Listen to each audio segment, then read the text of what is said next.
My whole vision for this project, lots of times on the west coast here, we see eagles fighting in the sky.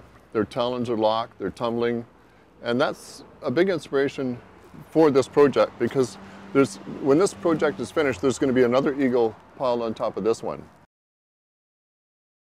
This is one of my favorite pictures. This picture, of course, is two eagles fighting, and this guy on the bottom is really close to the beach. So I would have loved to got 4 or 5 more pictures after this picture here because they would have been tumbling on the beach and it would have been really something to see. But what I try and do is really get some good information, like the feathers on the end here are all splayed out, and that's a really cool effect. So I try to duplicate that in my project too. And the tail feathers that are, you know, kind of splayed upwards. You know, this eagle's on its back and it's coming downward. So I wanted to kind of see if I could duplicate that in my project too with my tail feathers that are kind of turned up like that. But there's so much information here that I can work with.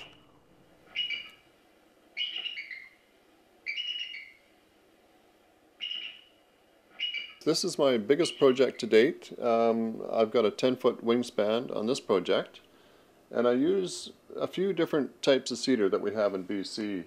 This is red cedar, this big strip on the bottom, and another chunk of darker red cedar, and then a strip of yellow cedar that I continue on with, and more red cedar up here, and that's going to continue right down to the body to finish off the wing.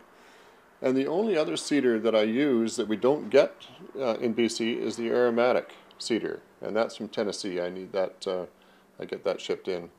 And it's a special kind of wood. I really like the look of it and how it works. And the claws on this project, that's aromatic cedar there too. And it's just been really a lot of fun. It's bigger the better on this project. I love it. The head is going to be a real kind of a challenge too because I need lots of detail. The eyes, of course, have to go in. There's going to be a tongue inside the mouth, painted, lots of plumage. So it's going to be a real showpiece, the head alone.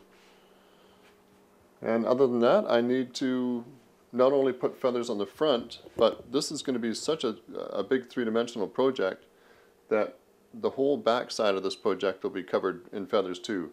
Because when it's finished, I'd like to have it hanging from a steel wire so it'll move like a mobile. So that should be quite effective. We'll see.